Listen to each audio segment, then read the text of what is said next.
fights with passion, and he inspires. Are you ready for a war?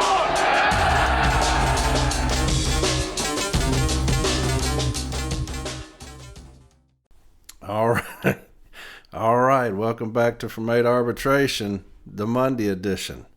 Just flew in from New York. Branch 41 merged. Had the CLC training this weekend. Hopefully you got to see that. I know that is up on Concerned Letter Carriers, the Facebook page, if you want to see it. A lot of great education. We did some 6-day count stuff, kind of saving minutes type things, and then also some mutual respect stuff, which is very good. You'll see a lot more of that coming up, the CLC out training, educating, because that's what we're all about. We're about educating our members. We're not like the current administration, the gatekeepers. You're going to get little scraps here and there, just enough to survive. We want every carrier educated, and that's going to happen. We'll make sure that. Of course, once the CLC takes over this union, you'll see much, much more of that. We'll aggressively educate, and I can't wait for that. James Henry has given us the green light on that. We've already come up with our plan on how we're going to do it. Every carrier will be educated, every single one. And that would be devastating to management. We want grievances filed. Grievances are money. And so you got the NALC as it is today with bitch-ass Renfroe and Barner, and I'm going to get in their ass here in just a bit. I'm going to get in these motherfuckers' asses because they have pissed me. The stuff they've done here lately has pissed me off, brother, as a city letter carrier. And it'll piss you off too. But anyway, they hate grievances. They hate them because it's money. But I don't care. I don't care. I want grievances filed. I want foot in management's asses, and that's what we're going to do. And so I want arbitrations. I want a lot of arbitrations. So we're going to be the exact opposite of the current administration. We're going to have grievances filed. We're going to have cease and desist. We're going to have arbitrations, and we're going to go on the offensive. And we will make management finally go on the defense. And that's what we want, is we want them going on defense. And so that's going to happen. So I had a great time up there in Branch 41 Merge. John Cruz is an absolute beast as a president. Everybody that knows him knows that man is a savage. And I love him like a brother. We had a fantastic time, a great weekend. And like I said, go to Concerned Letter Carriers, the Facebook page. Watch the video. Some great educating, okay? I'm going to talk about some 1-hour office stuff. I got a great template for you, and it's going to piss you off too. And then I've got a fantastic arbitration site that just came out. It's going to piss you off too. And I'm going to talk about some things, and it's going to piss you off too. So we're going to be pissed off today because we have leaders that are complete failures and buffoons. And it's not getting any better. You would think after getting that ass whipped in the TA like you did, that it would alter you. But unfortunately, we have clowns in our top 2 positions that don't learn. And hopefully, they'll learn how to pack their shit because they're going to be doing that next year. So hopefully, they'll take courses on packing up all my shit. So I might make them a template on that, and somebody hand it to them. Say, hey, Corey made y'all this. What is it? It's a template on packing y'all shit. And so they can get the fuck out of there, and we can get this thing back on course, because it's a fucking disaster right now. I've been mad all damn day about these 2 clowns and the incompetence of them. And I'll talk about that in just a bit. Got a couple of shout outs I want to do that people have sent me. It says, Brother Walton, I'd like to extend a special acknowledgement to newly installed President Jenna Moran of Branch 340.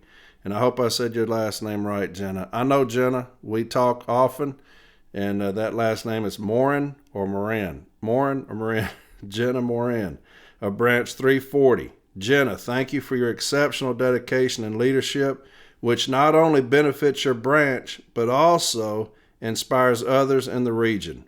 You will undoubtedly be an outstanding leader. And I agree with that. And anybody that knows that young lady knows she is a tiger. She is. I saw her when I went to Ironton, and she's like got 8 million grievances she's filing. And so, but she drove all the way down there to listen to that training and then drove back, and she's got all those grievances she's going to file. But that's what we need more of. Those that say, hey, I can't get enough education. I'm that way. I need more education. I'm still learning. As much as I've done, I'm still learning. And so, yeah, absolutely. Jenna Marin, there you go. There's your shout out, okay? To a very special lady. Now, next week, I'm going to start doing is having little segments with members of the CLC. I'm going to have an episode, but then I will put in these little snippets of members of the CLC because I want y'all to know who you're voting for. So that way, when they get in office, you'll know them, you'll have heard of them, you'll be used to them. We're going to vet these people while we're on here, okay? That way you can hear them. That's one thing that you don't have from the current administration. You don't know any of them. We just voted for them, never talked to any of them. I'm going to have the CLC members on often. So that way you can hear them, hear what they're about, what they've done, what they're going to do. And I think that'll be beneficial. We're going to start out with the ladies. They're going to start, and so I'll probably have start that next week, and then periodically just keep putting people in there. So that way you can hear who they are, the passion they have for the city letter carriers. And I think that'll be great because that's who's going to take over this union, the CLC, the Concerned Letter Carriers, because the carrier is going to take back over the union. They're going to be back in charge of this thing. The establishment is gone. They see that with this last vote. Getting the foot in the ass from the city letter carrier on this TA. And so that current administration, they're gone. The good old boy network, all that bullshit, they're out. They're gone. They know it. Everybody knows it. Everybody's talking about it. People that are diehard Renfroe fans that are on the ticket are talking about they're not going to be on the ticket. They know he's beat. And so he should just go on and retire. He's not going to do that because he's too fucking stupid. But he'll get that ass beat real good in this next election. I can't wait so that the city letter carrier can take back over this damn thing and start fighting. And I'm going to show you some shit today here that's going to piss your fucking ass off. You know, because if we're striving to fight, right, it has to start from the top. It does us no good down here to fight down here on the floor if your leaders aren't going to fight. Had a gentleman reach out. His name is Angry Jeff. Angry Jeff from Southern Oregon, branch 1433. Wants me to talk about labor costs and the top 100, how much they make in the Postal Service. I think Richie Ray did an episode on that. And Richie Ray will be on with me next Sunday, okay? I want y'all to hear that cat. If you're not listening to Hot House with Richie Ray, which hopefully you are, but Richie Ray will be on with me next Sunday. We may chat about that a little bit. So Angry Jeff said he's coined the phrase, everything's personal. And so to him, everything's personal. And so he took that personally. And so next Sunday, I'm going to have Richie Ray on. We may talk about that a little bit. Labor costs and how much the top 100 in the Postal Service make. That's sickening too. And so we'll talk a little bit about that, all right? I'm going to go over this 1 hour office time template. And then I'm going to read some other things to you that are probably going to piss you off like they pissed me off, okay? This 1 hour office time template, somebody put it up on Facebook the other day, and I thought it was fantastic. And I'm going to have Mallory put this up on the from8arbitration.com. It's going to be on this episode, okay? That way you can pull it off. But they put this up the other day. I don't know when it was done, but it is very good. Now, I know that we've got several things up about the 1 hour office time. Over a year ago, we put some things up, some DRT decisions. I think JB's covered it. I've covered it. And because our business agents wasn't doing anything. I know Eddie Davidson, Region 9, did some stuff about it. Unless I just hadn't seen it. But I think that our business agents do a piss poor job for the most part, most of them, in helping the city letter carrier. Most of them are too busy lifting up their bitch-ass president, Renfroe, to help the city letter carrier. And they'll be gone. They'll be gone, too. Anybody that sides with Renfroe will lose. And I can't wait for that. And I'll give them that template, too, packing your shit.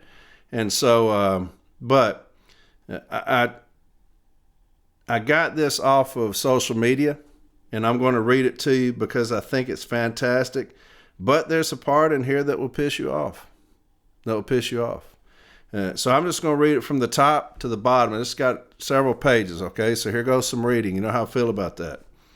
It's got local grievance number, issue statement, which is critical to any grievance starter, because new stewards have no idea what the issue will be on things like this, our office time. No idea. And so every great grievance starter will have a good issue statement. So here's the issue statement. Block 15 of PS Form 8190. Did management violate the national agreement, including but not limited to Articles 3, 5, 19 via handbooks M39 and M41, 34, and the Memorandum on City Delivery and Workplace Improvement Task Force when they instructed letter carriers, names, that they were only allotted 1 hour of office time on date at the station post office? And if so, what should the remedy be? All right. So you got, did management violate the national agreement, including but not limited to Articles 3, 5, 19 via handbooks M39 and M41, 34, and the Memorandum on City Delivery and Workplace Improvement Task Force. Okay. Union facts and contentions. Block 17 on PS Form 8190. Facts. 1. The pre-arbitration settlement, and it has it there, dated September 16th, M1769, states in relevant part, time projection system tools will not be used as the sole determinant for establishing office or street time projections. Projections are not the sole determinant of a carrier's leaving or return time or daily workload, and we have a lot of that going on right now. They are pummeling us with that.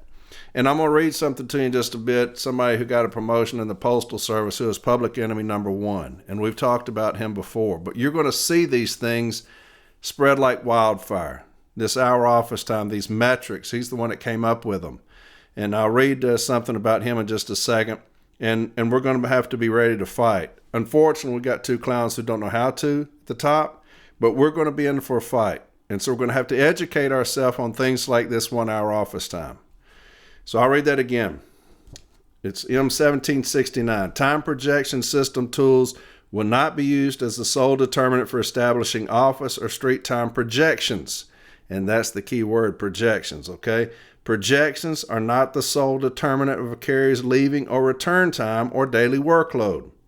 The use of any management-created system or tool that calculates a workload projection does not change the letter carrier's reporting requirements outlined in Section 131.4 of Handbook M41. The supervisor's scheduling responsibilities outlined in Section 122 of Handbook M39, or the letter carrier's and supervisor's responsibilities contained in Section 28 of Handbook M41. Accordingly, the resulting projections will not constitute the sole basis for corrective action.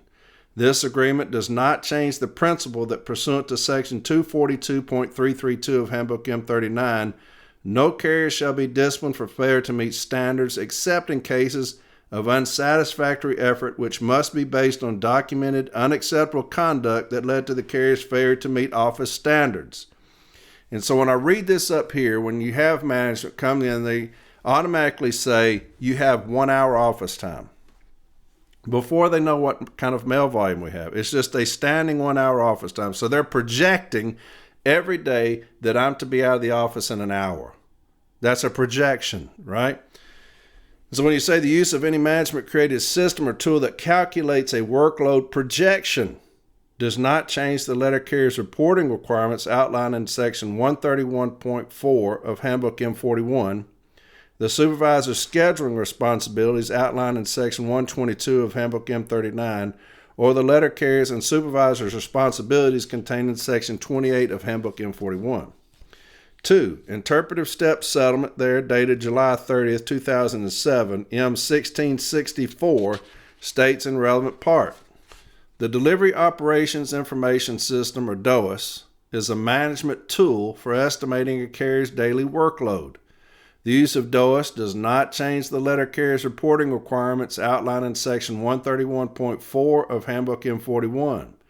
The supervisor's scheduling responsibilities outlined in Section 122 of Handbook M39, or the letter carrier's and supervisor's responsibilities contained in Section 28 of Handbook M41. DOAS projections are not the sole determinant of a carrier's leaving or return time or daily workload. As such, the projections cannot be used as the sole basis for corrective action.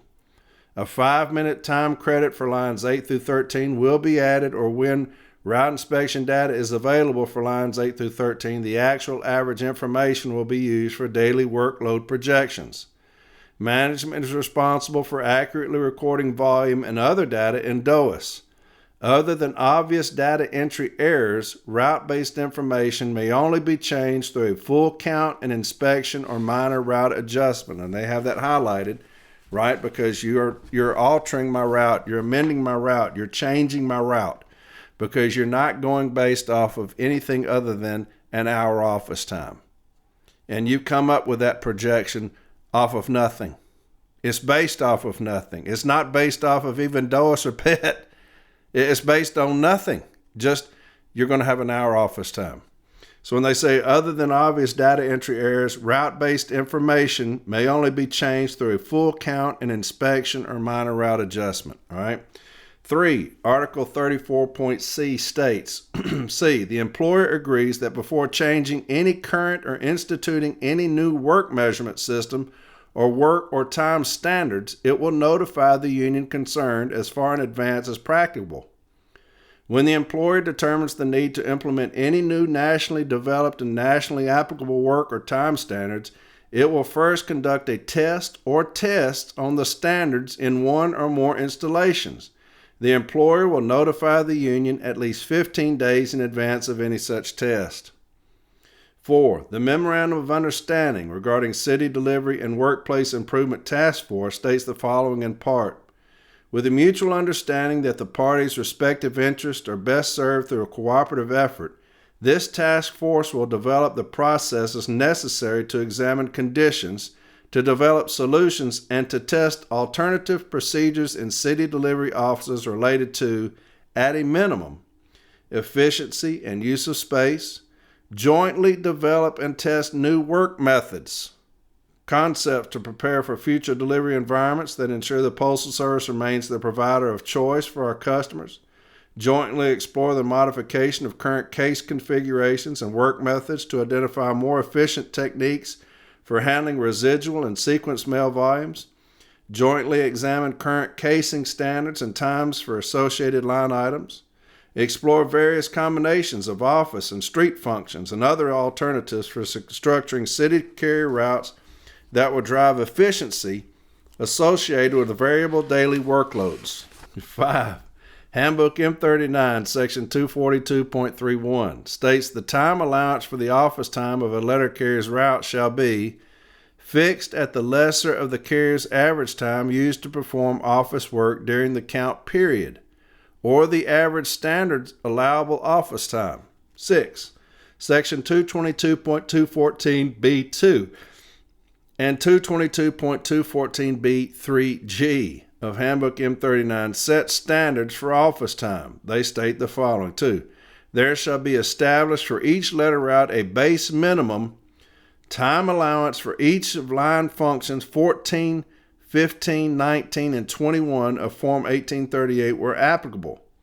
Those base minimum times shall be fixed at 6 minutes for line 14, 5 minutes for line 15, 3 minutes for line 19, and 9 minutes for line 21. If during the week of count and inspection the carrier's average actual time for any of those line items exceeds the base minimum for the function, the carrier shall be credited with the average actual time unless an adjustment to that time can be supported by appropriate comments on Form 1838 or 1840 or any attachments thereto.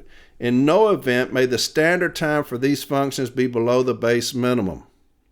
And so I'm going to read that again because this is what's going to piss you off in just a second. Those base minimum times shall be fixed. Okay? Those base minimum times, that's the base minimum, shall be fixed at 6 minutes for line 14, 5 minutes for line 15, 3 minutes for line 19, and 9 minutes for line 21. If during the week of account inspection the carrier's average actual time for any of those line items exceeds the base minimum for the function, the carrier shall be credited with the average actual time unless an adjustment to that time can be supported by appropriate comments on Forms 1838 or 1840. In no event may the standard time for these functions be below the base minimum. Line 20, personal needs, etc. An allowance of 5 minutes is permitted on the first trip for personal needs. Obtaining a hat and coat from wall racks before leaving office, visiting swing room to obtain rain gear from the locker, etc. An additional 2 minutes is allowed on the second trip of a 2-trip route. This is an office function and must not be taken on the street. 7. Sections 131.41 and 131.42 of Handbook M41, City Carrier states the following. 131.41, it is your responsibility to verbally inform management when you are of the opinion that you will be unable to case all mail distributed to the route, perform other required duties, and leave on schedule, or when you will be unable to complete delivery of all mail. 131.42, inform management of this well in advance of the scheduled leaving time and not later than immediately following the final receipt of mail. Management will instruct you what to do. Contentions. 1. Management violated M1664 and M1769 via Article 15 of the National Agreement when they set a fixed total morning office time for city carriers on this date at the installation without allowing for fixed office time or carrier estimates of their workload. This is documented by the carrier's statements, which are critical. You've got to get carrier statements. In the case file, the national level settlements referenced in this grievance are clear, city carrier reporting requirements have not changed, and that any management tools used for estimating workload are just that, management tools. The service's unilateral implementation of a new fixed office time eliminates carrier reporting requirements in regards to estimating workload and leave times. 2. Moreover, each route at the installation has a fixed office time of 33 or 43 minutes depending on if you take an office break. As you can see from the included workload work hour reports for city routes, put the numbers in there, this fixed office time is built into every route in the installation via previous route adjustments, as you can see from M1664 in sections 222.214b2 and 222.214b3g. Fixed office time is a combination of lines 8 through 15 and 19 through 21 as listed on PS Form 1838.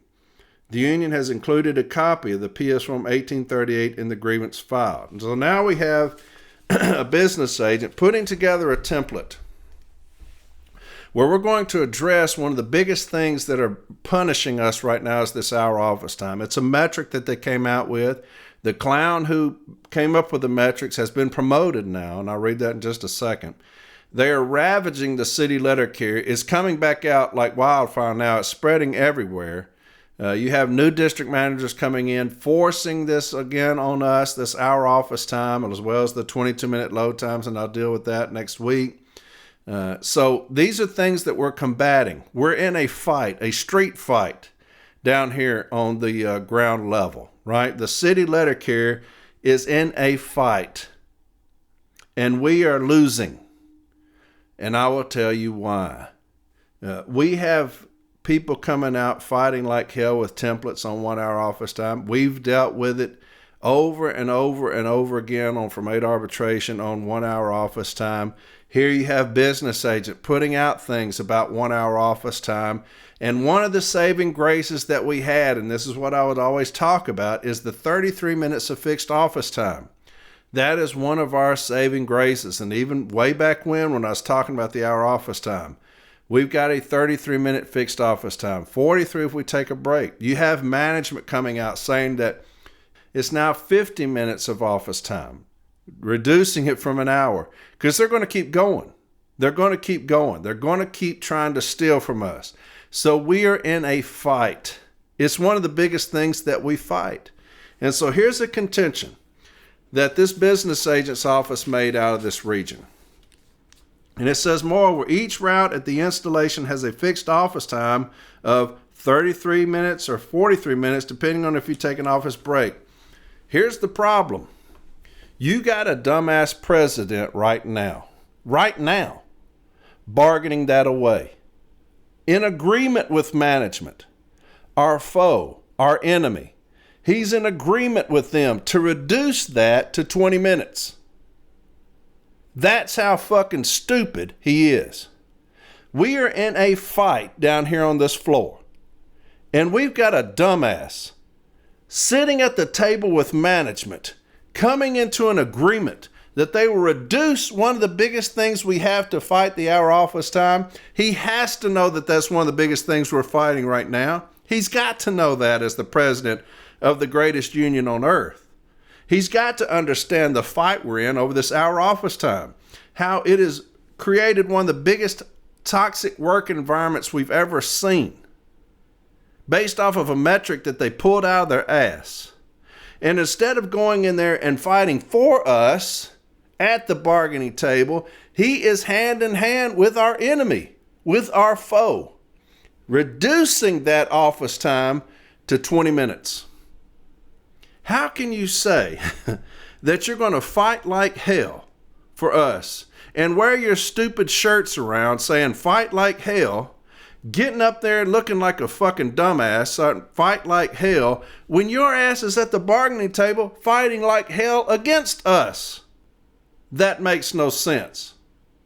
Hey, look, I get it. This motherfucker was put in there, and it's not Rolando's fault. You know, he was hoping that this cat would grow into it.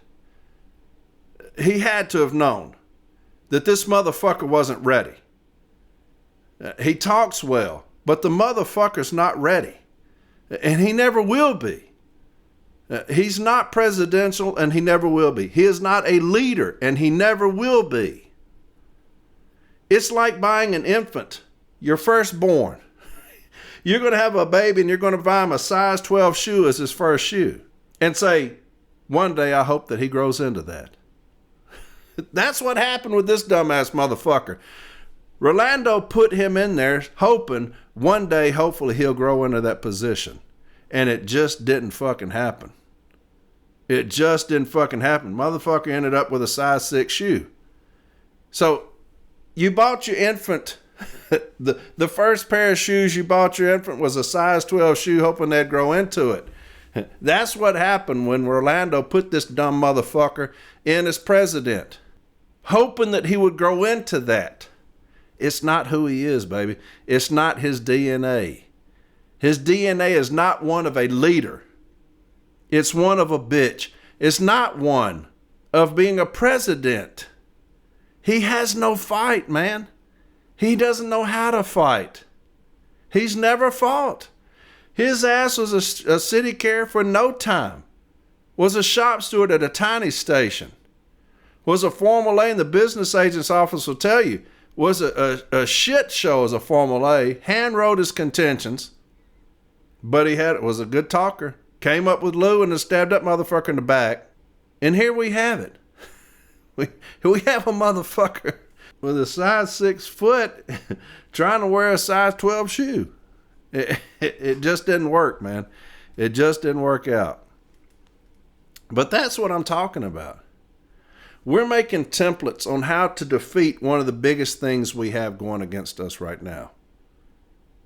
We have business agents taking their time making pages and pages and pages of great contentions, great grievance starters on how to beat this hour office time, this metric that they came out with that we did not address nationally. There was no consequence. There was no consequence for that. You had no leadership from our president because he's not a leader. It's not his fault, just not who he is. We're wanting too much from him. We're wanting him to be a leader. He never will be. He doesn't have that quality. We're wanting him to be presidential. He never will be. He doesn't have that quality. What he would be is a good staffer, somebody behind the scenes that would help because he's got a good memory. But the little fella is just not presidential. You know, God bless him. I mean, it's not his fault.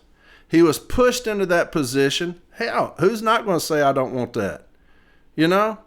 Who's going to say, I don't want the president, man. No, man, you got to be I just don't want it. No, he took it. Hell, it's just not his fault. He's just a dumb fuck as far as the city letter carrier is concerned. Very bright individual. I give the little fella that. He's a bright individual. He's not one of us. And he never will be. He will never fight for us. And I'll talk about that in just a second. It'll piss you off too. But anyway, so you have this contention about insert here, if you take a 33-minute or 43-minute fixed office time, considering on your break, and then you have your president right now at the bargaining table bargaining that away. Bargaining that away. And so what good is he? What good is he? He's fixing to do away with this whole fucking template on shit he's trying to do. Anyway, 3, management violated Article 5 when they unilaterally implemented a change to carrier work methods when they implemented their 1-hour office time directive. It directly affects city carrier working conditions and hours. It also unilaterally ends negotiated time standards without first bargaining with the union. Now, we should have taken this nationally. When you saw that come out on that postal record, whatever their thing is called, I can't remember. Hang on, I got one. Area and Regional Update. That's what it's called. Area and Regional Update. I know you get it. But when it came out with that on the metrics, 1-hour office time, we should have investigated that and taken that nationally to a national level grievance and said management is attempting to change a work method or a work time method. You know, just like this contention, management violated Article 5 when they unilaterally implemented a change to carrier work methods when they implemented their 1-hour office time. This is nationally. They did this from coast to coast. But you have somebody who doesn't understand how to fight as your president. He said he don't see that there's a national level grievance to that. How? It's going on nationally. You can prove that through carrier statements, through shop steward statements, through management statements, through this area and regional update, because it was in there. That's evidence. But anyway, the reason he probably didn't take that nationally is because he knew that he was fucking us over with this reduction in fixed office time. No, I just don't see that it's a national level grievance. Just like the certs and the DPS, certifies in the DPS, I just don't see where that's a national level grievance because he had already bargained that away when he's talking about the reduction in fixed office time. Well, we don't do certifieds anymore in the office. We do those on the street now. We didn't address that nationally because we do them on the street now. Anyway. 4, management violated Article 34 and the Memorandum of Understanding regarding City Delivery and Workplace Improvement Task Force when they instituted a new time standard without notifying the union or bargaining over it. The service's new time standard eliminates base fixed office standards that were negotiated by the parties.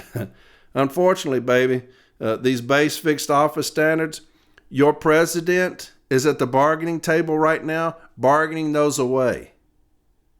Bargaining those fixed office times away from 33 minutes to 20 minutes. That's what he's actively doing. That's what y'all shot down in this last TA. That's what the city letter carrier did when they stood up and shot that shit down. Now, I pray that he don't go behind our backs and still try to institute that bullshit. I pray that he doesn't do that. That's what everybody's saying, but until I see it, it's hearsay. But, yeah. The parties' Memorandum of Understanding regarding City Delivery and Workplace Improvement Task Force is tasked with jointly examining times for associated line items. Any potential changes to carriers' base fixed office times that were derived from line items 8 through 15 and 19 through 21 should have been discussed via the task force. Well, we did away with the task force. Your president has sat down with Tolino and they have jointly agreed to reduce y'all's fixed office time from 33 minutes to 20 minutes. You have to wonder who's running this union. Is it the Postal Service? Or is it us? I cannot believe that it's us who's running this union. Everything that comes out now, and I'm going to read some shit to you, I'm telling you, it's going to piss you the fuck off in just a minute. Everything that you see points to the Postal Service running this union. We're in trouble. We're in big trouble. Because we're giving everything we've ever accomplished away. I'll show you what I'm talking about in a second. 5, letter carriers are harmed when overzealous managers attempt to implement time standards that were not negotiated and bargained for. This leads to confrontations and unnecessary stress in the workplace when management tries to hold letter carriers accountable for not meeting a time standard that fails to take into account all city carrier office duties. And that's a beautiful contention. That is a beautiful contention. Make sure you're getting statements now from carriers talking about the toxic environment that's been created from management trying to implement this 1 hour office time. All right, I'm going to read that again. Letter carriers are harmed when overzealous managers attempt to implement time standards that were not negotiated and bargained for. This leads to confrontations and or unnecessary stress in the workplace when management tries to hold letter carriers accountable for not meeting a time standard that fails to take into account all city carrier office duties. That's the perfect contention. The perfect contention. 6, the service's zeal in pushing this new time standard and their threats of discipline or other actions if carriers fail to meet their 1 hour office time violated Section 115.4 of the M39 Handbook and the Joint Statement on Violence Behavior in the Workplace. It is the frontline manager's responsibility to maintain an atmosphere of mutual respect in the office. Making the numbers is not an excuse for managers to intimidate and harass city letter carriers. And that's how you tie it into the joint statement. When we got to get these B teams on our side, though, quit doing this. It doesn't rise to the level of a joint statement. We talked about that earlier. That's one of the things when I become director of city delivery. We're going to make sure that our B team members understand that there is no level to the joint statement on violence behavior in the workplace. It clearly states making the numbers is not the excuse for the abuse of anyone. That's what it states, making the numbers. Now, how is that not a perfect example of an hour office time? That is making the numbers, an hour office time. And you're going to abuse and intimidate and harass my people because of something that you pulled completely out of your funky ass, an hour office time. It's based off of nothing. It cannot be based off of volume because you don't know what the volume is going to be. You implemented an hour office time. It's a standing hour office time. It's from now until the end of time, an hour office time metric. You have no idea how much mail I'm going to have tomorrow or the next day or the next day or the next day. So how can you tell me there's an hour office time? You don't know what my mail volume is going to be. I've got 33 minutes of fixed office time unless my stupid ass bitch ass president does away with that. And look, I don't like this guy. I don't like this guy at all because he hurts my people. Anybody that hurts my people is not a friend of mine. I don't like the son of a bitches. Anybody that hurts my people, and he hurts my people on a consistent basis. And he's our president. But I'm going to continue to call him a bitch-ass coward because that's exactly what he is to me. He takes $300,000 a year from us. And what does he do for it? Besides bend over in front of management. What does he do for $300,000 a year? Can anybody tell me? He's got a lot of defenders on social media. Somebody tell me what he does. What does he do for $300,000? Besides be a bitch. And he can do that shit for free. And he will come next year. When he packs up his shit and goes back to deliver, he'll go into management. He'll be in management within a week when he gets his ass beat. He'll get beat worse than that TA. He'll come in second to James Henry like that TA vote, 60,000 to 20,000, if he gets 20,000.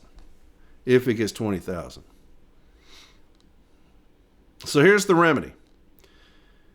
Look, I've been mad all day. I probably ain't making no sense. But the shit I'm fixing to read to you is going to make me mad again. You know, it's because, you know, you have the CLC, we go and we're educating. We're doing everything we can to help our people. Here you have a business agent putting out a fantastic grievance starter on the hour office time. And who are we fighting against? Our own president. That's who we're fighting against because he's not in agreement with anything that we're doing. That's what's so frustrating to me. You know, he should be the top dog, the alpha. We should respect that guy. But I can't because he's working against us. He's working against everything that we do. Here's the remedy. That management cease and desist, and good luck getting that shit. With Barner, the shit he's doing. Do you see what I'm talking about? Why this makes me so fucking mad? It's because you have people spending a lot of time trying to help us. Trying to help us down here on the floor, the light blue. Because that's what it's all about. Nothing else matters except the city letter carrier. Nothing else matters. Here's the first thing that management cease and desist. Fuck, we can barely get that because of Barner walking around with Lloyd talking about cease and desist. We're not going to do that anymore because you're weaponizing it. That's the reason you have all this language such as will comply, shall comply, please comply, God, we beg you to comply, abide by. That's replaced the cease and desist, and management says it's the same thing. Well, if it's the same thing, then why'd we change it? They have some of our people duped into that. Well, it's the same thing as a cease and desist. Okay, well, I'd rather have a cease and desist than if it's the same thing. If you don't mind, just keep the cease and desist. Well, no, you weaponize it. Well, then it's not the same fucking thing. It's not the same thing. So quit telling us it's the same thing. It has the same value as a cease and desist when you say will comply, shall comply, all this other bullshit. It's not the same. Or else I would still be getting a cease and desist if it was the same thing. But they think we're fucking stupid. They think we're stupid. That's the reason they do that shit. It has the same meaning. Will comply and shall comply is the same as cease and desist. But then who changed it? Well, management came to us. Okay. Then don't change it. Tell them to go fuck off. Because we want to cease and desist. But that's another way that they're running my union. The Postal Service is running my union because they came to us and said no more cease and desist, and we bought that shit. That lasts one more year. Y'all hear me? That lasts one more year. When the CLC gets in there, day one, cease and desist or it's going to arbitration. Cease and desist or that shit's going to arbitration because the only thing we have to combat non-compliance is that initial stop and don't do it anymore. Remedy 1. Management cease and desist violating M1664 and M1769 via Article 15 of the National Agreement. 2. That management cease and desist in violating Article 19 via the M39 Handbook. 3. That management cease and desist in violating Article 34 in the Memorandum of Understanding regarding City Delivery and Workplace Improvement Task Force. 4. That management immediately rescind their 1-hour office time directive via a stand-up with all city carriers. City carriers will be informed at that time they will continue to be allowed to perform all fixed office duties. All fixed office duties. Yeah, that pisses me off still. Because your president bargained away our fixed office duties to the tune of 13 minutes.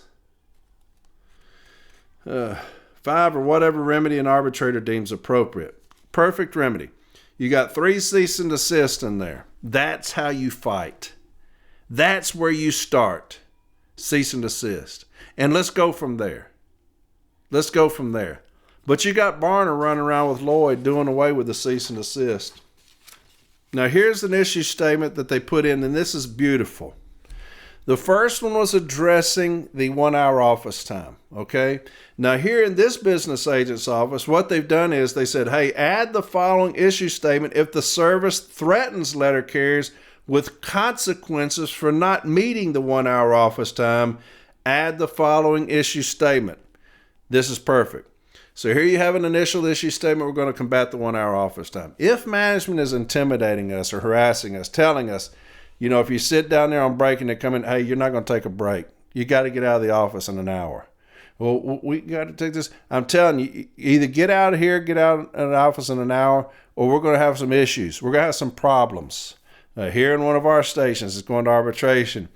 The station managers will start counting down. You got 5 minutes, get out.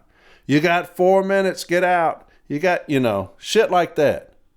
And so here's a good one. Issue statement. Did management violate the national agreement, including but not limited to Article 19 via Section 115.4 of the M39 and the Joint Statements on Violence and Behavior in the Workplace, JSOV, when they instructed letter carriers, names, that they were only allotted 1 hour office time on this date at this station post office, and so what should the remedy be? Facts.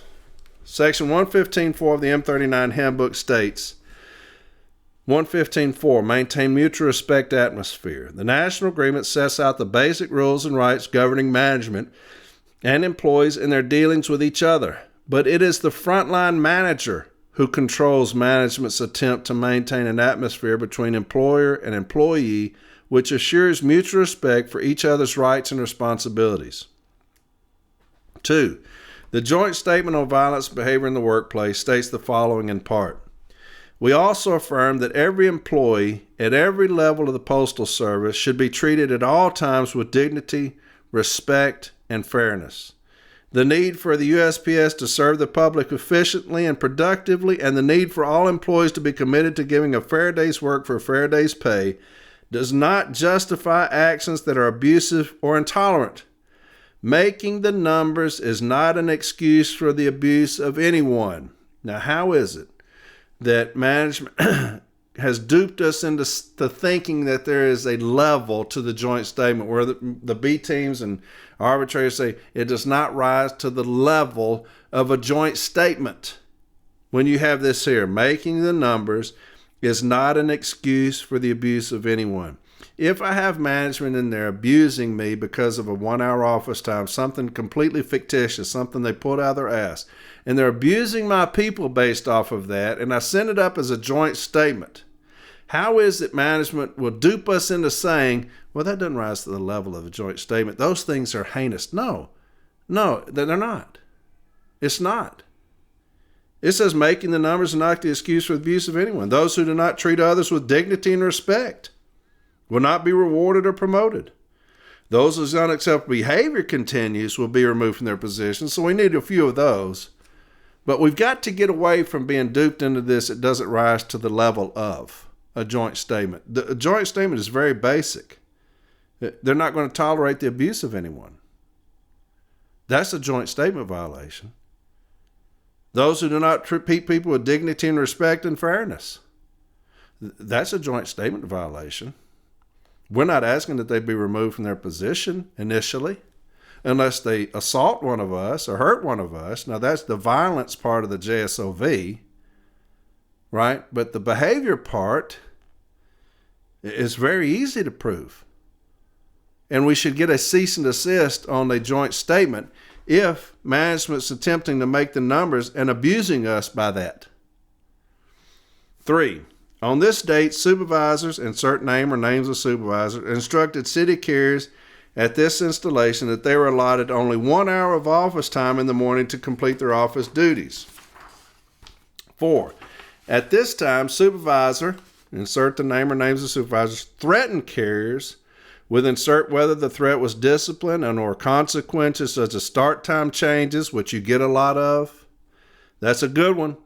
Insert whether the threat was discipline and or other consequences such as start time changes if they failed to perform their morning office duties in 1 hour. Contentions. The service's zeal in pushing this new time standard and their threats of discipline or other actions if carriers failed to meet their 1 hour office time violated Section 115.4 of the M39 and the Joint Statement on Violence Behavior in the Workplace. It is the frontline manager's responsibility to maintain an atmosphere of mutual respect in the office. Making the numbers is not an excuse for managers to intimidate and harass city carriers. Bingo. 2. Letter carriers are harmed when overzealous managers attempt to implement time standards that were not negotiated and bargained for. Now, how do we show harm? You got to have a statement. you got to have a statement, right? You cannot testify on my behalf, shop steward. You cannot testify on anybody else's behalf. You have to have a statement. Put the statements in the file, right? Because it talks about in formal step A in Article 15, make a full and detailed statement of facts relied upon. Make a full and detailed statement of facts relied upon. I relied upon these statements from carriers saying that they were harassed and bullied and all these things. I handed that over to management to formulate. They saw the statements from the city letter carriers. They were talking about how they were harassed and bullied, and they said that they were going to send this up. Okay? So, make a full and detailed statement of facts relied upon at that formulate meeting. Get me some statements from carriers talking about the toxic working environment that's been created by management by implementing a 1-hour office time. All right, give me those things now. We're going to need them in arbitration. This leads to confrontations and or unnecessary stress. That's harm. Stress is harm.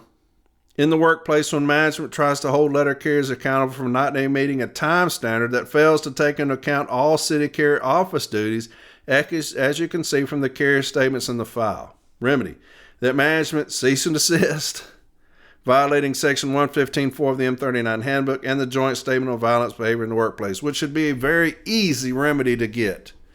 But you will have those. You will have those that will cave to our enemy, our foe, and not do that. They will say it doesn't rise to the level of the joint statement, and management will strictly adhere to the provisions of the M39 Section 115.4. They will strictly adhere to it. They will abide by that. My goodness, and we're going to underline this and highlight it and italicize it for emphasis. They're going to abide by that, by gosh. I can't wait for that shit to be over with. I've been fighting that for so fucking long. Some of my first damn episodes are dealing with that bitch-ass language. This failure to acknowledge a cease and desist.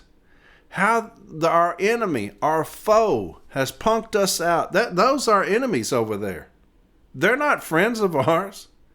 They're not our friends. They're not our cohorts. They're not our co-workers. That's our fucking enemy. That's our foe. And we've given in to them on the cease and desist. We've given that to our enemy. That's how you have to think about it. When I get in as director of city delivery, those motherfuckers are my enemy. They're not my friends. We may talk to each other. We may go eat with each other. But those motherfuckers are my enemy. They are not my friends. And they will not parade me around in front of our DRT and say that we both agreed not to do a cease and desist. That shit will never happen. Not with me. Baby, shit, that motherfucker can go fuck himself if he's going to come out with some, we're not going to do cease and desist. Fuck you. Fuck all y'all over there. Shit. We got some motherfucking cowards, son, that can't get out of here fast enough. Digging a fucking hole, man. These motherfuckers have dug us in such a fucking hole. God. 2. The supervisors, insert name or names of supervisors, shall be removed from their duties supervising city letter carriers and be prohibited from having avoidable direct contact with city letter carriers until such a time as the union and the service mutually agree they may return to supervise city letter carriers. Will that be applicable? Maybe. What history do we have on them? It talks about those whose unacceptable behavior continues will be removed, right? Can we get it? We may mutually be able to get it. It's not saying do it permanently. It's saying let's let them calm down. Let's let them simmer down for about a year. Not supervising directly or indirectly city letter carriers. Let's let them settle down. They came in with a little bit too much fervor on this thing. So, but you will never get it if you don't ask for it. That's like a monetary reward. You don't ask for it, 100% of the time you ain't going to get it. Right? If I ask for it, even if it's 50% of the time I get it, at least I got a chance. At least I got a chance. 3, or whatever the remedy and arbitrator deems appropriate. And then it has some information requests for you. That'll be very good. But that's the template. It pissed me off when I read it because it's so good. It's so good. And you can tell that people who love us wrote it. People who care about us wrote that, and that's why I love it. If you love me and you care about me, brother, I'm with you. I'm on your side. If you try to harm me, motherfucker, I'm your enemy. I'm your motherfucking enemy. I promise you that. And my president has harmed us. And so I'm that motherfucker's enemy. Straight up. Straight the fuck up. I'm going to read this to you. And this pissed me off too. Since we're just pissed off today. Right? Here's something that was sent. And it was sent December 17th, 2024. December 17th of 2024. Mr. Brian Renfroe, President, National Association of Letter Carriers, got the address. Dear Brian, as a matter of general interest, the Postal Service established a headquarters safety engagement observation team to assist district field offices in conducting safety observations. Y'all kind of get where I'm going with this? I'll read that again. It's to Brian Renfroe. It says, Dear Brian, as a matter of general interest, the Postal Service established a headquarters safety engagement observation team to assist district field offices in conducting safety observations. Overall accidents have been on the rise over the course of the past 3 fiscal years in all 4 areas and have increased 10.26% over the past 2 years. Fatalities and motor vehicle accidents, MVAs, have risen 15.64% since fiscal year 22. In an effort to recognize and reinforce safe work and driving practices, members of the safety team will be monitoring, observing, and conducting safety observations during the performance of carrier street delivery duties. The Safety Engagement Observation Team members will be driving official postal vehicles and will provide proper postal identification if there is a need to interact with employees.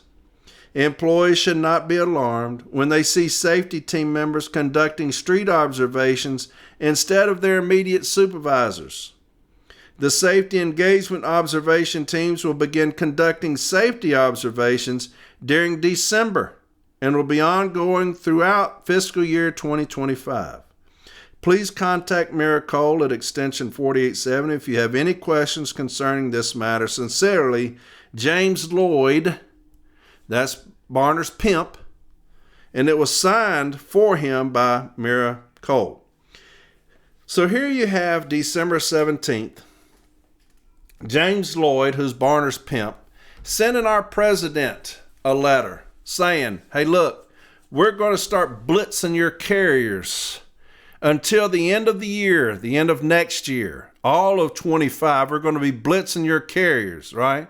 They didn't mention nothing about putting us on 16.7 because the motherfuckers are lying pieces of shit.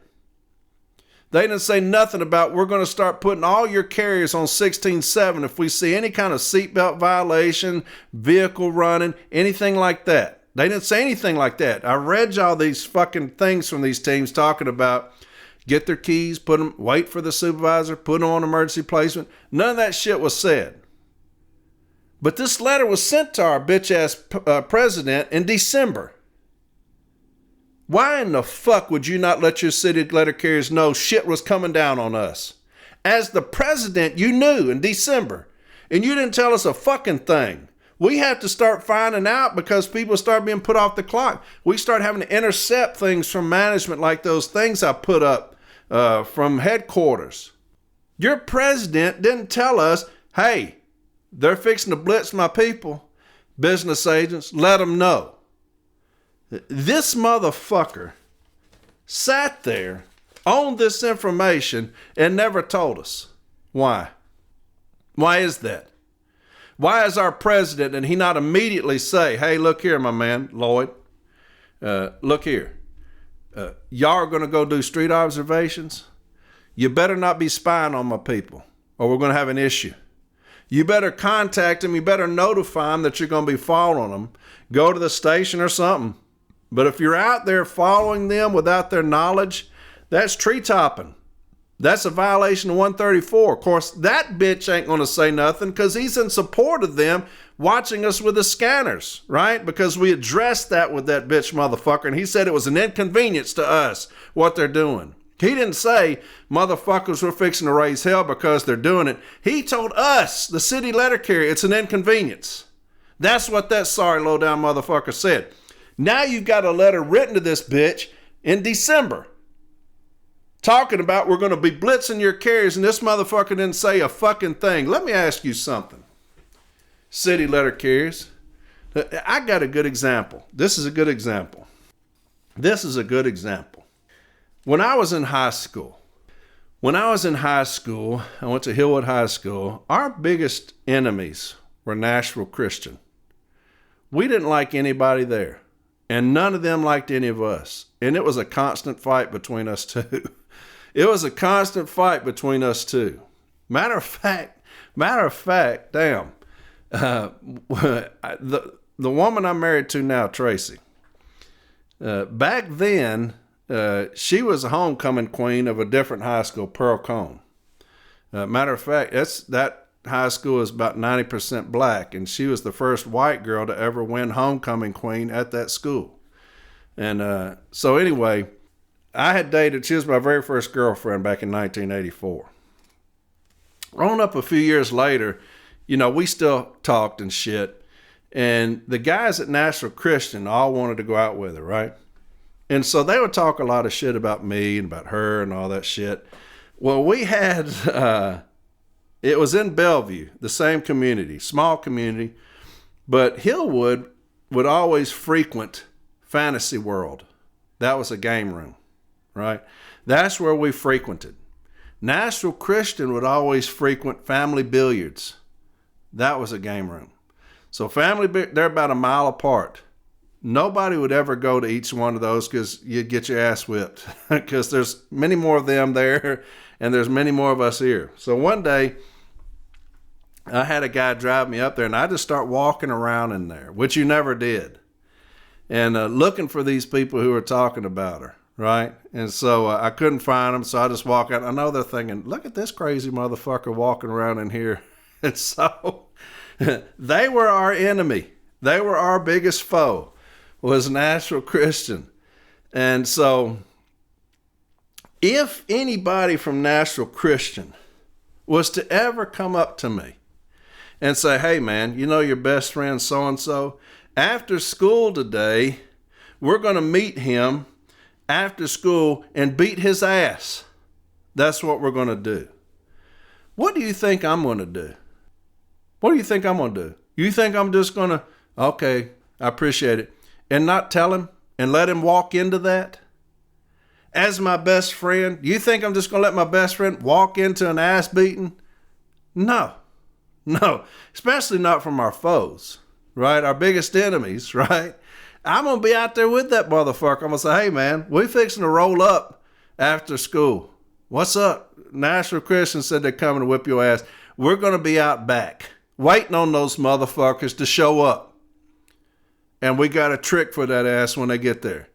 That's what you do, right? That's what you do. Here you have a president whose biggest foe, our biggest foe, tells him, we fixing to blitz your carriers, baby.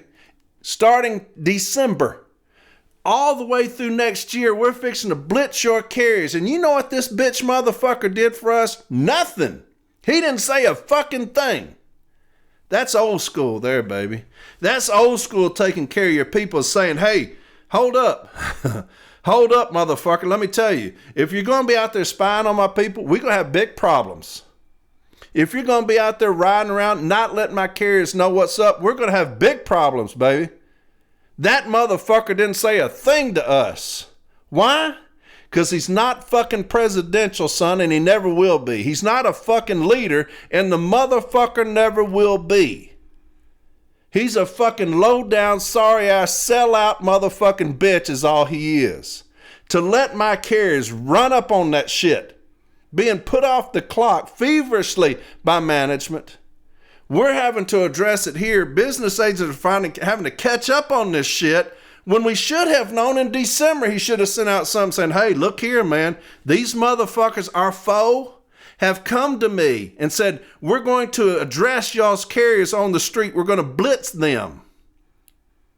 That's no different than these motherfuckers at that school coming up to me saying, hey, your buddy, after school, tell him we're coming. We're going to whip that ass. All right, baby. We'll see y'all. We'll see y'all there. We'll be waiting. We'll be waiting. And then me going and tell him, hey, brother, after school, it's going to be on. It's going to be on, motherfucker. They're coming. Get ready. What do you think my friend would do if he walked out there and got his ass beat? And I'm like, damn, what happened, man? These motherfuckers came up and rolled up on me and beat my ass. Oh, fuck. They told me they was going to do that, and I didn't tell you. It's no different. It's no different. We got a motherfucker who's president who has no fucking idea what in the fuck he's doing. No idea. Look here, man. I'll tell you this. They had this function at Branch 36 for our brother who was murdered. If y'all remember, he was in there in the diner waiting to get, it was in line and got stabbed to death. And so they had this function at Branch 36. And so a lot of the CLC peeled off and a lot of others peeled off from that training to go in solidarity to this meeting, to this rally, in support of our brother and his family who got murdered. So the CLC peels off and they go out there, and I stayed and did the training while they all left. There's a bunch of them, a couple of vanfuls, to go out there and stand in solidarity. Do you know what Renfroe is concerned about? Why James Henry was there? This bitch couldn't worry about the brother who had passed away or the family who was there. This bitch-ass motherfucker starts asking people, why is James Henry here? You know he's violating the Constitution by being here. That's what that sorry low-down motherfucker was worried about. That's y'all's president. Look here, baby. James Henry was on his own fucking dime, bitch. He can go wherever he fucking wants to go. He can go wherever he wants to go. He's on his own dime. He's not on the union's penny. He didn't ask you to go down there, and you say, no, you can't, and him go anyway. You worried about James Henry showing support? And then the motherfucker had to pull a phone out to read a prepared statement because he has no emotion, no passion, nothing. He can't go off script. He's got to read a fucking prepared statement trying to show passion about a brother who was murdered a month later. He's out of his fucking element, man. The motherfucker's out of his element. Looks like a fucking shoe salesman at Johnson and Murphy. He's about the least presidential looking motherfucker I've ever seen. That motherfucker needs to be selling shoes at Dillard's. That's what this motherfucker looks like. Stupid looking motherfucker. Gonna sit here and worry about James Henry being at a fucking rally for a brother that has been murdered, and he's walking around in the crowd. Why is James Henry here? You know he's violating the Constitution. I wish a bitch would. God bless. What in the fuck has happened to us, man? What in the fuck? And then you had this Higgy, this president, Higgy, whatever his name is. I think he's a Renfroe lackey, the president there. He gets up, the family's there. They call them there. I think the guy who's running for who's running for president against him had them flown in or brought them in. But Higgy gets up there in front of everybody and says he's been in constant contact with this family during this ordeal. He's been in constant contact. The family gets up there and says, nobody's contacted us. Nobody. We've not been in contact with anybody. You know what that means? Your president didn't contact him. That president didn't contact him, even though he got up there and said he had. They said, nobody's contacted us. Out. You could see the grief in their face when you watched that video. They said, where's the memoriam for our brother who has fallen? The mother, too distraught to talk. She spoke a little bit too distraught. So the sister gets up and says, hey, nobody's contacted us. We've not been in contact with anybody. Nobody's reached out. Your president's there reading off his phone, the prepared statement, trying to generate some passion.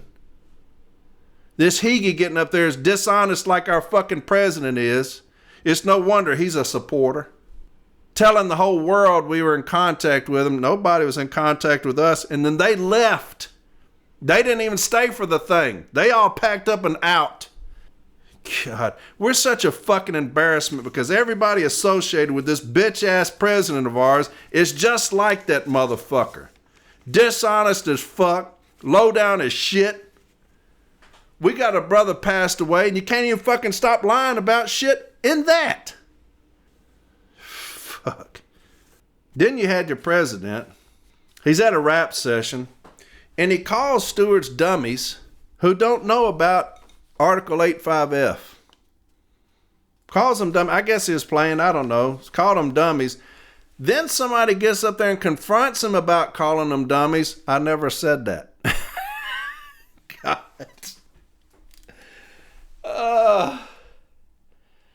Motherfucker. Calls them dummies. Somebody says, you shouldn't be calling them dummies. I never said that. It's just like the motherfucker. I don't know what's going on in his head. But you remember he said that this contract was going to be historic. And then when it was a bunch of shit, people started saying, man, you said it's historic. I never said that. Motherfucker had it on video, on audio. You know what I'm saying? It was historic. It starts going everywhere. This audio of him saying it was going to be historic. I never said that. God, this dude here, man, he has no moral compass. He just going to say what the fuck he wants to say. God bless. How did we end up with this motherfucker, man? Hell, it's my fault. Shit, I had the motherfucker on here. God. That was one and done. He's going to get thrashed in this next election. He's going to get thrashed. It would be worse than the vote in the TA, like I said. And people are like, well, the retirees can't stand this motherfucker. Because he's dismantling everything that they've ever worked for. When you talk about these S&DCs, now we're having problems with these grievances when they put all these stations together. All these grievances that people have been getting in these branches, management's not acknowledging them because now in this S&DC, there's one big branch. So management's saying all those that you came with, we're not acknowledging any of those precedent-setting decisions from these outside branches that are being brought in. Now we're dealing with that. That's something that your business, that your president didn't negotiate, right? All of these cease and desist that these branches have had all these years, and you got Barner coming in here because Renfroe appointed him in that position, took out Henry, appointed him in that because Henry was telling him, I'm not doing that shit. So they go to Renfroe and say, hey, he's not participating with us. He's not playing nice with us. I'll put Barner over that then. Immediately, Barner starts giving in on the cease and desist. Immediately. It's all a plan, right? It's all a plan. Because we have to be management's bitches. That's our foe. That's our enemy. But we're going to be their bitches, right? Just like that fucking letter. When he didn't let us know what was coming down the fucking pike. I'm going to read something else to you and I'm going to be done. Now y'all read two things to you and then I'll be done. I'm going to read this decision. And it's a beautiful decision. A beautiful decision. And this advocate should hold his head up high. And when you talk about some of the biggest things we're dealing with on the workroom floor, city letter carriers, it's the toxic working environment. And I told you, as soon as I get in there, I'm going to have my teams in place. There are going to be 2 teams of 3 in each region. That's 90 carriers that are adept at the joint statement. And I'm going to have them come up and we're going to educate them, train them exactly how we're going to go about doing things. And so on day 1, they're going to be out in the field addressing the toxic working environment. I'm not fucking around with that. I'm going to deal with that. So there's going to be a big expenditure initially, and then eventually management's going to understand that we're going to hold them accountable at the highest level. And when you have those going into arbitrations constantly over and over and over again, because their subordinates won't act right, they will eventually do something with them. But I'm going to have those teams in place. Like I said, I'm going to have 2 teams of 3 in each region. And they're going to be, like I said, my dogs of war. They're going to be the hitmen that go out into these regions, and they're going to go into these stations, these vital few, and then we're going to go down from there, right? We're going to keep going in. If it has to be a week, we'll send them in a week. And so we're going to have a little bit of expenditure on that, and that will be well worth it. We're going to get rid of a lot of people at headquarters that aren't doing a fucking thing except stealing our fucking money. And so we have other places to put that money, and that's protecting the city letter carrier. Another thing is the cease and desist, the non-compliance, right? We address that all the time. That's going to be another big thing for us is non-compliance. Non-compliance of grievance settlements is one of our biggest issues, and it's hurting the city letter carrier. It's harming us because you have people do money or monies, and they're not getting that because of non-compliance. Management just not giving a shit. And Barner is contributing to that. And the reason for that is because Renfroe put that bitch in that position he's in now. And so he has caved into Lloyd about the cease and desist. They're saying that that is harming the Postal Service. I don't give a fuck about the Postal Service, okay? I work for the Postal Service. I need my job, right? But I'm not concerned about the financial situation of the Postal Service. The Postal Service is concerned about that, and they're going to deal with that through Congress and through the Senate and all these other things, right? But the union's sole responsibility is the concern of the city letter carrier. That's the union's only concern, their one and only concern. My concern, if I'm the director of city delivery, is not harming the Postal Service. Don't give a fuck about them. I don't. My one objective is to advance the plight of the city letter carrier, right? And so that's what we're going to do. So when you're talking about toxic working environment, you talk about non-compliance. Those are 2 of the biggest things we deal with. Here's a great decision that will help us in non-compliance. Critically, it will help us in non-compliance. And I'm going to read to you why. It says, it is the award of the arbitrator that management violated Article 15 of the National Agreement, as well as USPS Policy Letter M1517, which is beautiful. If you can get an arbitrator to agree that it is the policy letter, 1517, because management wants to say that's an internal memo. It has nothing to do with the postal, it has nothing to do with the union. It's an internal memo. It cannot be cited or used in arbitration. That's an argument that they always make in arbitration. Here in arbitration said it is what it is. It's a USPS policy letter M1517, and it can be violated. That's beautiful. Great job by this advocate. Article 19 of the National Agreement regarding the compliance with Step B decisions, got the numbers there, resolved on October 26 of 2023. 2, it is therefore ordered that management, A, make available for interview those witnesses originally requested by the union who have not been interviewed and who continue to be employed by the service within 10 days of this award. B, cease and desist refusing to comply with Step B decisions. Great job, advocate. Great job. C, listen to this. Pay the entirety of the arbitrator's fees and expenses in this matter. Did y'all hear me? C, pay the entirety of the arbitrator's fees and expenses in this matter. Now, usually those fees are split. The union will pay half, Postal Service will pay half. This advocate goes in there and he says, these are the issues that we're having. We shouldn't be here. And since management has violated this and they did not correct the situation, we shouldn't be here. And since we shouldn't be here, they should pay full freight. They should pay our side and their side. And the arbitrator says, I agree. I agree. Because of the non-compliance, because you brought me here, you're going to pay my fee. And you're going to pay the union side as well, okay? That is a beautiful beautiful remedy. You want to talk about non-compliance? You want to start helping with non-compliance?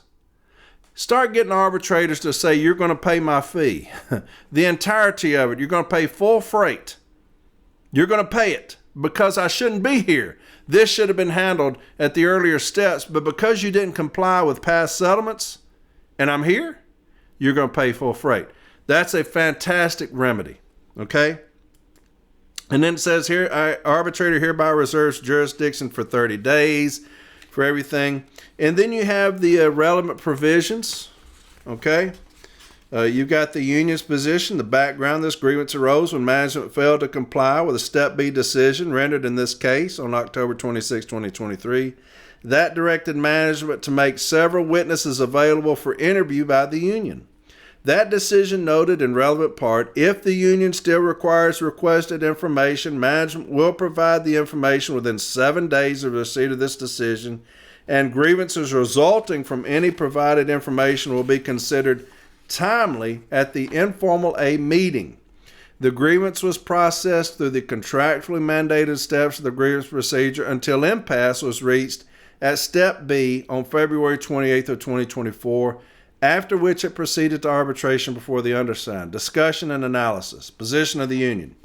The union argues on brief that inasmuch as it is undisputed that the Step B team made it clear when the local parties reached out after the initial Step B decision that no new request for information was required in order for management to comply with its October 26, 2023 decision, and the undersigned ruled at hearing that management had conceded it had not complied. This dispute became one about remedy only. Accordingly, in NALC's view, arguments proffered by the employer on any other matters must be rejected by the arbitrator. Good job, advocate. As for the remedy, the union asserts its request for an order that management immediately comply with the October 26, 2023 Step B decision, and that management cease and desist its Article 15 violations, provide all missing interviews within 48 hours, pay Branch 927 a lump sum of $200 for its cost involved in filing repeated grievances on the same issue, and pay the fees and expenses of the undersigned should be granted. Position of the service. The service contends on brief that the union did not meet its burden of proof in order to demonstrate that management had failed to comply with the October 26, 2023 Step B decision, since one individual sought to be interviewed is no longer employed by the employer. Others were employees who needed to be protected after having raised confidential harassment allegations during an IMIP investigation, and yet others, the service find it hard to believe, were not made available by management during the extended passage of time between the Step B decision at issue and the date of the hearing herein. As to the matter of remedy, the employer contends the union's request for a lump sum of $200 to Branch 927 constitutes a punitive remedy that should be denied, and the request raised by the union at hearing that the service be required to pay the fees and expenses of the arbitrator was tardily raised and thus must also be denied. And so the arbitrator goes through his decision, which is very good. He talks about the remedy. I find those expenses insufficient to justify the union's request for compensation for expenditures required in the ordinary course of business. And that's the one where we're asking for the $200 for expenses. Okay? He says he finds it hard to believe that I find those expenses insufficient to justify the union's request for compensation for expenditures required in the ordinary course of its business. However, I agree completely with the union that this matter never should have required an arbitration proceeding, since the service at all times exercised control over its own ability to comply with an absolutely clear Step B decision, as well as the language of the M1517 that states compliance with arbitration awards and grievance settlements is not optional. Moreover, I disagree with the service's argument that the union raised this request tardily, since, by definition, like a substantive arbitrability claim, it cannot have been raised earlier than the arbitration proceeding. Accordingly, I shall direct the service pay the entirety of the fees and expenses of the undersigned in this unnecessarily litigated matter. What a beautiful decision. What a beautiful decision. He said, I'm not going to give you the $200, but you will pay my fees, Postal Service. because I shouldn't be here. The Step B decision was clear. If you honor the Step B decision, if you abide by the Step B decision, none of this would be here. It would be a moot point. But since I'm here and I shouldn't be, you're going to pay my fees. And down here at the bottom, the union has included 2 sites, and he puts them down here. If you see, it's a little subnote 4. See case, number this, branch number this, arbitrator Baggett Hayes 2023, and case number this one. Has that one, arbitrator Duffy. So what I did was I got in the database and I pulled up those 2 decisions that the union cited, because I want to see them, because that's beautiful. You want to talk about noncompliance? One of our biggest things that we're dealing with, you got toxic work environment, like I said, noncompliance. You got cease and desist, that's the ground level. But what about start making the arbitrator pay full freight for cases where we shouldn't be there because management has control over the entire process, like they said? That's what he said, right? You get control over all this. You could have just complied, but you didn't. So now I'm here, and I shouldn't be. So the union shouldn't have to pay my fee because you didn't do what you were supposed to do. You want to talk about helping noncompliance? Make the arbitrator pay full freight. Make the Postal Service pay full freight. Do that. Beautiful decision. So I pulled up those decisions that the union used to support their decision. So great job by this advocate. Great job. So here's the decisions he talked about. Here's one from Baggett Hayes, and this is from 2023, and it's C36035. 36035, and this is 2023, and it's still standing the test of time, right? It's still standing the test of time. It's still in the database, 36035. And the arbitrator talks about paying his fees. And when he talks about it, obviously the union disagrees with it. And he says this on page 11. This arbitrator is inclined to follow the lead of National Arbitrator Menthol, who stated that damages should be limited to the amount necessary to make the injured employee whole. This arbitrator agrees with the proposition that a party should be placed in the position they would have been in but for the violation. That's very good reasoning. You always want to have good reasoning when you have an arbitrator's decision. He said, this is the reason I'm going to grant the union's requested remedies, because National Arbitrator Menthol said that damages should be limited to the amount necessary to make the injured employee whole. The injured employee whole here is the union, right? We're injured because we're here. We shouldn't be. Management, if they would have just done what they were supposed to do, if they would have just followed the directive by both parties, that's Step B decisions by both parties, if they would have just done that, I wouldn't be here. The union wouldn't be here. But since we're both here because of something you did, you're going to pay my fee. And this is what he said. The grievance is sustained. Management shall cease and desist, violation of prior Step B decisions. Management shall pay the entire arbitrator fee, including actual costs and expenses resulting from the litigation of this matter. The arbitrator shall retain jurisdiction of this matter for 60 days to handle any inquiries regarding the execution of this award and or correct any error or ambiguity. That's Arbitrator Arlene Baggett Hayes, Esquire. So she gave her reasoning, said that Menthol said that going to make the parties, it's the status quo ante decision, right? That we're going to make the parties whole and nothing more. What that's making us whole, right? From the damages. That's the status quo ante that he's talking about, because we shouldn't be here. So very good reasoning to support that decision. It's still in the database, 36035. Now here's the other one, 33433. See, 33433. This is from Arbitrator Joseph Duffy. Okay? And Arbitrator Joseph Duffy, this is from 2018. And this is what he states. Conclusion. Concerning the payment of the arbitrator's fee for July 6th, I find that Mr. Boston acted with due diligence in submitting the tentative pre-arbitration settlement to higher level management for approval. Although my June 12 decision is recent, this issue has been around for some time, has been the subject of prior Step B decisions. Nevertheless, postal management at a higher level and HRSSC have been slow to approve settling of this case and enacting to correct the statement that unknown and cannot predict are not sufficient responses. We're talking about bringing in a sick slip. By doctors, the use of "are" creates the impression that the indefinite terms never are acceptable. By contrast, the instructions to the healthcare provider contained on DOL Form WH380E state, "Be as specific as you can. Terms such as lifetime, unknown, or indeterminate may not be sufficient to determine FMLA coverage." In my judgment, the employer has caused further unnecessary litigation of the issue. Consequently, I find that the arbitrator's fee and expenses for this arbitration shall be paid entirely by the employer. So both of them have the same reasoning. I shouldn't be here. And the union can't help me being here. They've done everything that they can to get y'all to comply, and you refuse to do so.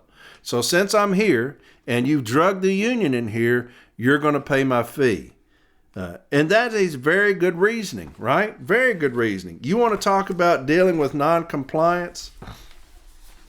Have arbitrators, more of those decisions come in where we're going to pay, where management is going to pay the full freight.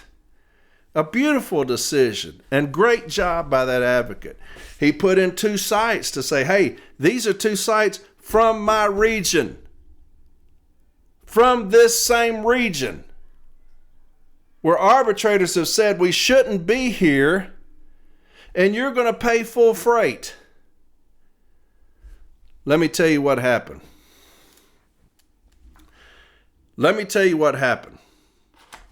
Here's the initial decision.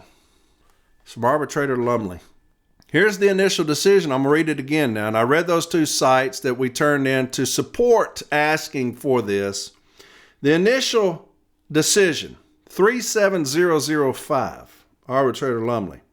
It is the award of the arbitrator that management violated Article 15 of the National Agreement as well as USPS Policy Letter M1517 via Article 19 of the National Agreement regarding the compliance with Step B decision.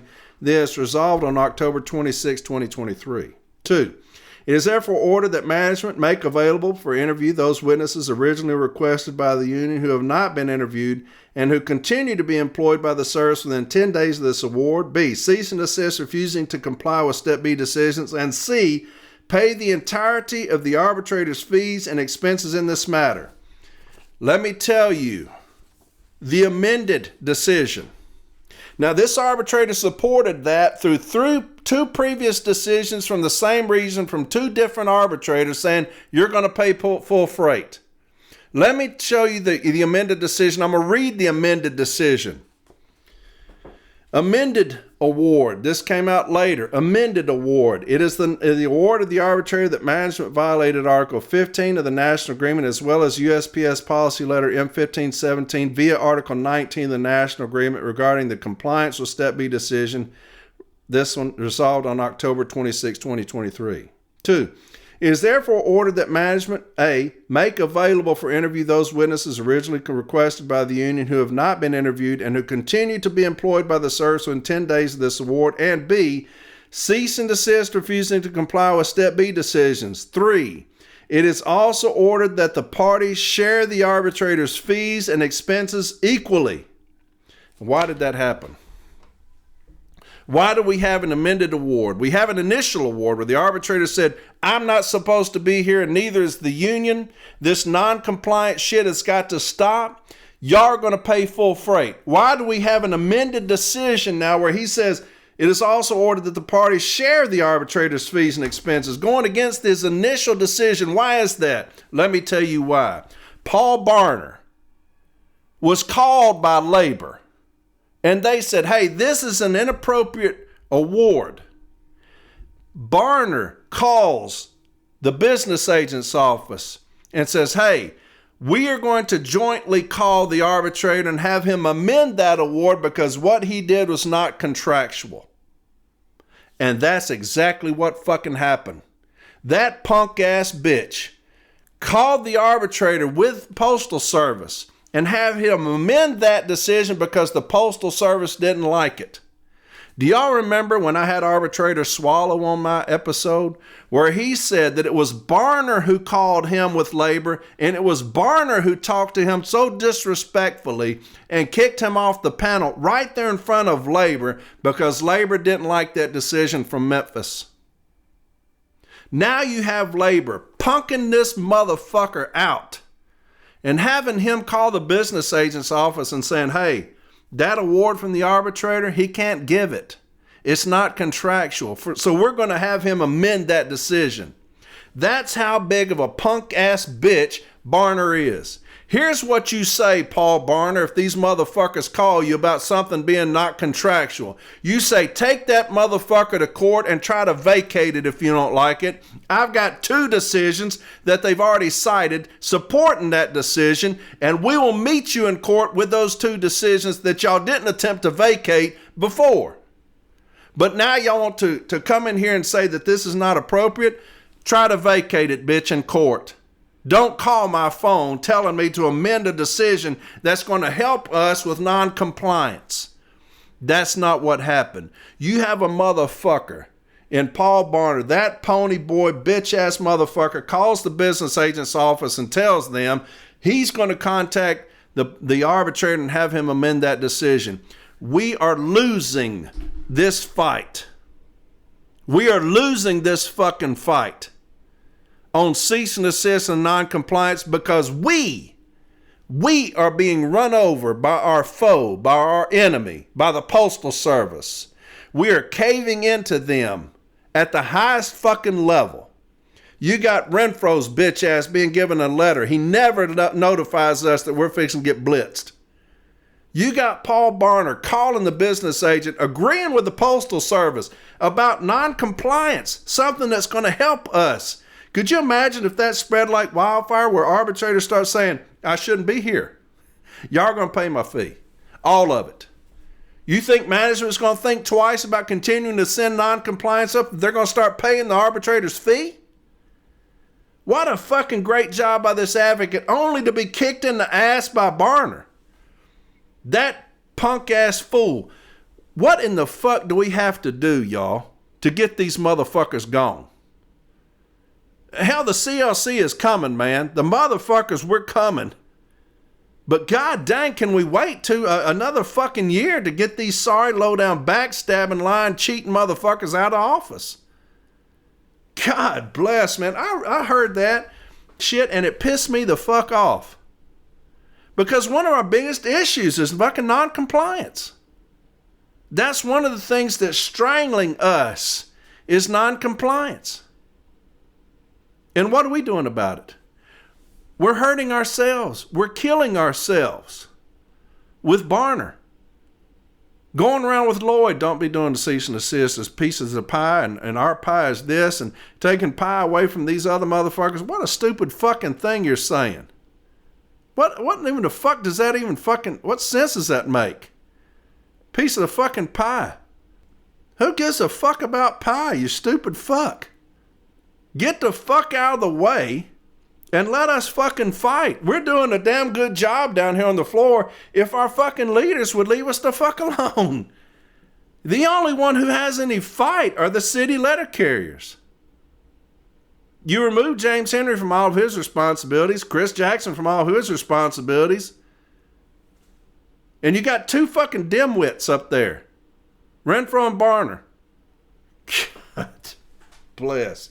Who's running this fucking union, man? Who's running this fucking union? It damn sure ain't us. It damn sure ain't us. Fuck it, man. We're in fucking trouble, son. You got an advocate going there and kick the fucking shit out of management. Put 2 sites in from the same fucking region where both arbitrators said, you're going to pay full freight. They didn't try to vacate any of those. They didn't call punk-ass Barner and have him try to get an amended award on that. But you're going to go against an arbitrator's decision? You're going to side with management, our enemy, our foe? Yeah, y'all right, man. He can't be doing that. God, dog. Well, remember when we kicked that Swallow off the panel? I do. Can you make that call again, though? Do you mind calling for us again? I'll call. Shit, I'll call y'all. I'll call. Let me call the business agent and tell him no what I'm going to do, because, I got this authority, and, what a dumb fucker. God. How in the fuck that motherfucker get in his position? Who in the fuck are putting people in these fucking positions? God. Who thought that dumb fucker would be good as executive vice president? He's done told you he never impassed a case at the B. That tells you there motherfucker's a cowardly motherfucker and ain't got no backbone. I was going to read something else, but fuck, it's an hour and 45 minutes. So I'm going to get off here. Oh, one more thing. Uniforms. John, the one that I advertised for, that I let him advertise on from arbitration.com. Got something new. It's John. Brookfield Uniform is offering $100 off a full order, $150 CCAs, and bonus 2 shirts with full order. No website does this. All right, so I'm going to have Mallory put this up on the website. It's $100 off a full order, $115 CCAs, and bonus 2 shirts with the full order, okay? And it'll have the email and the phone number on there. I'll have Mallory put that up. All right. John is a fantastic guy, loves the city letter carriers. And so I told him, hey, he don't give me no money for that either. I don't get a penny for putting that up. But I love the guy. He's a fantastic gentleman, loves the city letter carrier. We have a good time when we talk with each other. He has a lot of passion for us. And so, yeah, I'm going to help him out. So I'll have Mallory put that up. So anybody needs uniforms, get your CCAs, get those the bonus 2 shirts. And because right now we're hurting for uniform shit because we got a stupid fucking president. Don't know what the fuck he's doing on that either. But all right, we'll have more shit Sunday. I have my brother, Mr. Richie Rayon, and we'll talk about some other things. And sorry about all that, man. I was fired up. It's two steps forward and 3 steps back, and 1 step forward, 2 steps back, whichever one it is. We're going backwards. We need to be going forwards. We're going backwards with these 2 dumb fucking idiots we have at the top of this fucking union, man. And so, I had to get that off my chest. I feel better. I feel better now. I'm gonna be able to sleep now. So, I'll talk to y'all Sunday. I love you very much, man. I love you very much, and I'm going to do everything within my power to put my foot in management's ass when I get as director of city delivery. All right? We will go on the offensive. I promise you that. We will not stop going after management. We are going on the offensive, and they will rue the day that they did all this shit to us. They will rue the day, okay? The city letter carrier is taking back over this union in 26. We're going to take back over this union, and we are going on the offensive, and we will not stop. And y'all be proud of us again, right? You got some fucking savages coming in, man, and I'm not just saying that. Some fucking savages who cannot wait to get in those positions and start wrecking shit, okay? We have a foe, we have an enemy, and we will not side with them ever over the city letter carrier. And that's exactly what's happening right now, unfortunately, with these 2 bonehead dumbasses we got at the top. So I'll see y'all on Sunday. Y'all be careful. Have a great rest of the week. Supposed to be snowing in a lot of places. Y'all be safe out there, okay? I love y'all very much. I love y'all with all my heart. I really do. So I'll talk to y'all later, all right? Bye.